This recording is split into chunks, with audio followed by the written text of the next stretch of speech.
அதன் பின்பு இயேசு மக்கள் கூட்டத்தினரை அனுப்பிவிட்டு வீட்டுக்குள் வந்தார். அப்போது அவருடைய சீடர்கள் அவர் அருகே வந்து, வயலில் தோன்றிய களைகள் பற்றிய உவமையை எங்களுக்கு விளக்கிக் கூறும் என்றனர். அதற்கு அவர் பின்வருமாறு கூறினார். நல்ல விதைகள் விதைப்பவர் மானிட மகன்.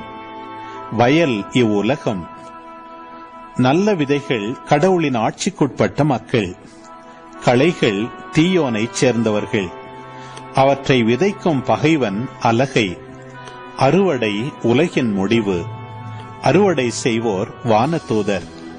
எவ்வாறு களைகளை பறித்து தீக்கிரையாக்குவார்களோ அவ்வாறே உலக முடிவிலும் நடக்கும். மானிட மகன் தம் வானதூதரை அனுப்புவார்.